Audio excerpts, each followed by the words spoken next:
Hi everyone, Jedediah Thomas here. Today I wanted to talk about how to prevent trauma. So before I go any further, be sure to like and subscribe for all things mindset, mind, subconscious mind, conscious mind, trauma, healing, limiting beliefs, you name it. That's what's coming. So in terms of what the work that I do, I remove trauma, right? So basically, any situations that have happened in your past that your mind perceives as traumatic, then I can remove that basically and all of the effects from that. Now, in terms of preventing trauma, right? So there's a difference in philosophy. There's some healers out there that they say that the only times you can be traumatized is when you're basically a kid, right? For 0 to 4 years or 0 to 7 years, depending on who you ask. And that's simply not the case, right? If you walk out of your house and you get attacked by a dinosaur or a piano falls on you or whatever, you're most likely going to get traumatized. Same thing if you get into a car accident, anything like that. So there are traumas that can creep up at any point in your life. So the question is, how do you prevent that? If you're looking for trauma prevention, there is a really good book out there called Waking the Tiger by a psychologist named Peter Levine. And he's very well versed in what trauma is. He has kind of his own definition that's not really widely accepted.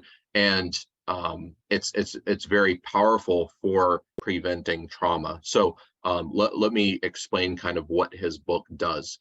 So basically, it explains what trauma is, right? Trauma is an evolutionary response. And basically, it's when that process gets interrupted that creates the traumatic imprint.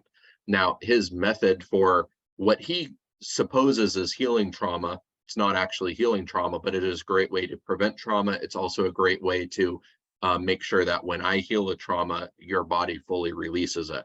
So basically, it's that your body will tag physical manifestations as part of a traumatic incident, right? So you might feel a pressure on your chest, maybe where a seatbelt like pulled you back, right? Or you might feel your ears might be warm. Maybe that's where you were wearing a hat or something during the traumatic incident. And so his idea is that you basically kind of shake it out, right? Your natural body response is to kind of like release that in kind of like a very kind of spastic way. And if you fight that, you don't fully release the trauma. And that is true, right? So the difference is that he thinks that heals trauma, right? And it actually doesn't. So it's very similar to people who take melatonin, right? There have been studies that when you're getting a good night's sleep, you have melatonin in your system. So somebody said, well, if we just pack you full of melatonin, then that will help you get a good night's sleep. And it doesn't actually work, because melatonin is a byproduct of other processes in your body that produce that. And it's either the production of that, or maybe the energy drain from those producing that, or whatever that causes the tiredness, right? So it's mistaking causation and correlation. So it's a very similar thing to trauma, right? So what he noticed is that when a trauma releases, or you're trying to prevent it, your body has to shake it out, right? And that's absolutely true. That's a great way to prevent it. So if you're looking for prevention of trauma, I would absolutely recommend reading that book. It's extremely valuable. And that's coming from me, who's an expert on removing trauma. Now, when I remove a trauma, it's instantaneous, and your body does go through that healing process, right? So it's just like melatonin. So what he noticed is that shaking correlates with healing of trauma, right? But his mistake was thinking that the shaking causes the healing of trauma, and that's simply not the case, right? So when I heal a trauma, your body releases whatever emotions, whatever physical sensations, whatever, and it just kind of like flows out of you. And so what you want to do is allow that process to fully happen and not hold anything in, just let it all go out. But how I heal trauma is completely different than how he does it. Like his method, he does go over his methodology a little bit in the book, but it's very difficult to understand how to actually do it. So like you might be able to figure it out, but it's more effective for trauma prevention, right? It's about allowing that process to actually happen so that you don't get re-traumatized in the future, right? So let's say you're in a car accident and you go into that, like that comatose like state, which is the trauma response. And usually what happens is people are like trying to shake you and wake you up, and all this stuff, and then that kind of like interrupts the process, and then you get traumatized.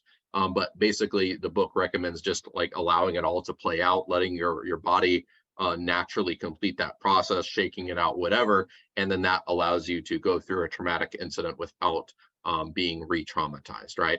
But it doesn't really work if you have like these past traumatic events, like a childhood abuse and all of this stuff, right? When I heal a trauma that goes back that far, all of that stuff comes out, and yeah, your body shakes, but like it's not the shaking that causes it, right? So that's a little bit about trauma prevention. I usually talk about healing trauma, and because that's the work that I do. I heal traumas, I heal limiting beliefs very quickly. But there is an element of prevention, right? So today I was talking about preventing traumas. I'll do another video on preventing limiting beliefs, because they are very different things.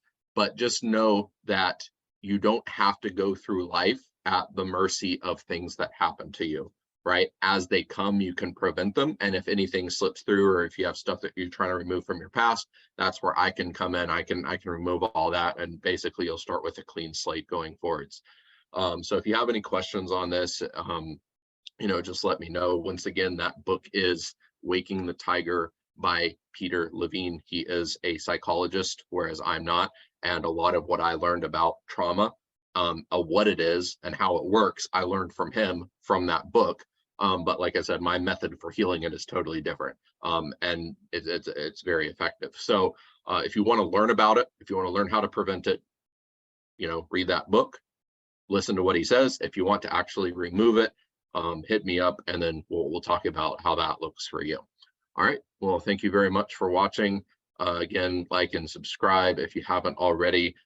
Drop in the comments if there's anything that you want me to talk about, anything related to the mind, the subconscious, conscious mind, anything, you name it, I'll be able to talk about it, because that is, my specialty. Like, I don't have any certifications, but I know the mind. I'll say that. I know it on a level that most people don't. So, just hit me up in the comments, find me on Facebook, whatever. Hit me up if you want to reach out, and then we'll talk. So, all right, have a good one.